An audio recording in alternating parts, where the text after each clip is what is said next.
In the early hours of the 26th of March 2022, 39-year-old Andrew Wilhoit was arrested for the murder of his 41-year-old wife Elizabeth Wilhoit after she was found dead.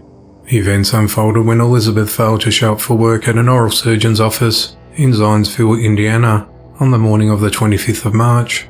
Her colleagues became concerned and contacted the police at around 9:48 a.m. to look for her.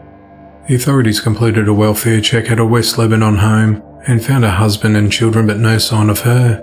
She was reportedly last seen at her residence on the night of the 24th of March. The authorities spent several hours searching around the property, but when they couldn't locate her, her disappearance turned into a possible homicide. While investigating the matter, the authorities found Elizabeth's purse, phone, and vehicle at their farm, as well as traces of blood in their bedroom and bathroom. Officers noticed that Andrew had a scratch on his neck, which was caused by Elizabeth after she attacked him in their room. Andrew allegedly told officers that they were arguing over an affair he was having. She told him to leave the house, but instead he pushed her out the front door and the bickering continued on the porch. Andrew said he felt upset, and when Elizabeth charged at him, he struck her in the face with a gallon-sized concrete flower pot filled with dirt, causing her to lose consciousness. When investigators asked Andrew if she was still alive at this point, he said he didn't know because he didn't check. He said he then placed her into his pickup truck and drove a few miles and dumped her body into a creek. At around 3 a.m. on the 26th of March, her lifeless body was found partially submerged in about 3 feet of water. An autopsy completed on the 27th of March determined Elizabeth's death to be a homicide. It was reported that she showed no signs of drowning, and they believe that she died at home.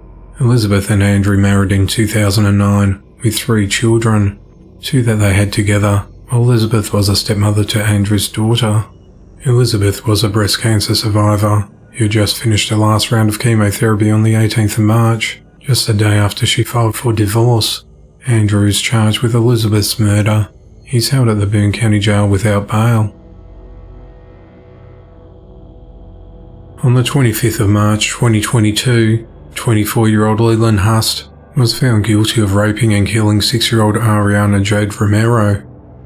The events unfolded on the 10th of August 2018, when Ariana and her mother Stephanie were temporarily staying in a converted garage next to a home with at least 7 other people in Rio Rancho, New Mexico.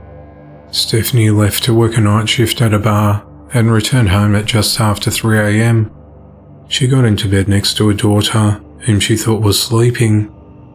It wasn't until she woke up later that morning that she looked over and saw that she was dead.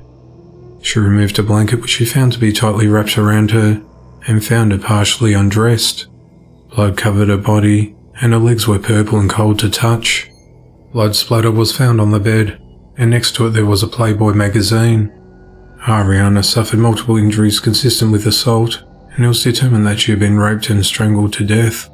It was estimated that she died around 10 p.m, just hours before Stephanie climbed into bed with her. DNA evidence found on Ariana's body connected Leland to the crime, and he was arrested 2 months later.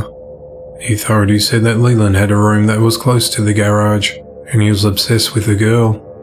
Leland knew Stephanie would be working late into the night, and this might have been his final chance to take advantage of the little girl being unaccompanied in the garage, before they moved out into a new apartment that Stephanie had recently found.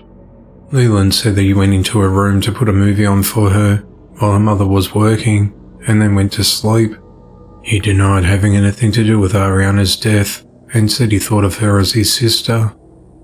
On the evening of the 25th of March 2022, Leland was found guilty of raping and killing Ariana and faces life in prison. After the jury read the verdict, Leland put his head down on the table in front of him and cried. When deputies escorted him out of the courtroom, he could be heard wailing in the building.